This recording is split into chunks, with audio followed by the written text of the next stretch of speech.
I think Brexit is the greatest thing that's happened in British politics in a generation. And you can measure the brilliance of Brexit in direct proportion to how much it has pissed off the political class. Anything that causes so much agony and actual tears among the political establishment has got to be a good thing.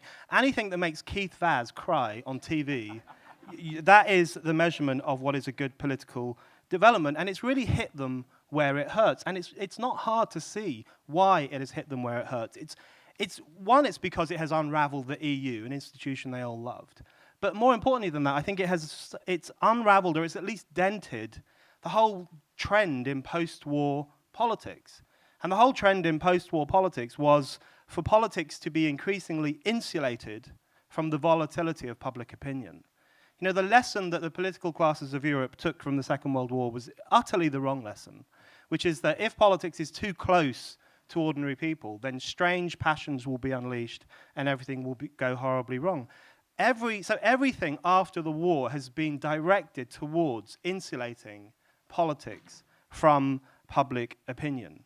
Not just the EU, but also the rise of the judiciary, the increasing power of bureaucracy, and most explicitly, the institutions of Brussels. All of that has been about insulating them from us.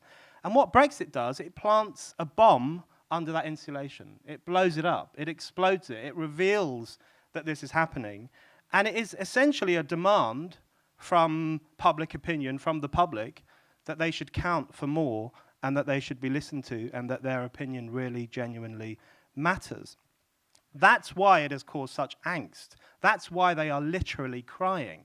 That's why they are having these emotional breakdowns, because the whole system of politics in the post-war period has just been unravelled by people who don't even have university degrees. They can't believe that this has happened. So I think it's extremely exciting. It's the best thing that's happened, and it's good for two reasons. It's given us two things, which are seemingly contradictory, but I think they are actually fit together very well. It's given us clarity, and it's given us uncertainty. It's given us the clarity of knowing that there is a political establishment that genuinely doesn't like us, that fears our opinion, and which is extremely far away from us. It's given us that clarity. It's allowed us to see that very clearly. It's also given us the clarity of knowing that our rights, particularly our democratic rights, are extremely fragile. All those things that people have been fighting for 100 years, from the Chartists through to the suffragettes, which they make films about and we're taught at school about it, and everyone says it's wonderful that these people did this stuff, actually counts for very little.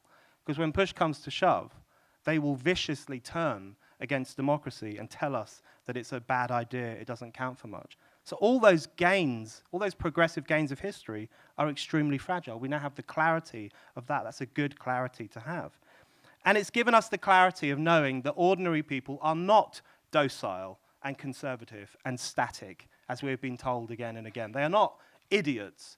They are assertive. They are progressive. And we've seen that in the way in which they have told the oligarchy of Europe basically to piss off. So it's given us that clarity, and that's great. Clarity is always good, especially if it makes the political class uncomfortable, but it's also given us uncertainty. It's given us great uncertainty about what to do next and what politics might look like in the future. And I think that is quite exciting, but it's also a bit scary, the question of what we do next. And for Spiked, what we've done, we've launched a campaign called Invoke Article 50 Now, which you can see over there, which has made a huge impact in the space of just 2 weeks through demonstrations, through articles, through media appearances, and so on. And our aim is really to put pressure on the political class to counter the pressure that they get all the time, which is the pressure to be pragmatic, the pressure to fudge, the pressure to water down political public opinion with the aim of once more insulating themselves from it. That's the pressure they're going to get from every thinker, from every journalist, from every think tank, from everyone within their circle. So Spike's campaign sees its role as putting an alternative form of pressure which says, no, you cannot do that. Our democratic duty is to hold you to account. The final thing I would say is I just think the greatest element of uncertainty here is that there is no roadmap to how we devise a new polities. There's no memory lane we can all walk down, even those of us who remember protesting 20 or 30 years ago.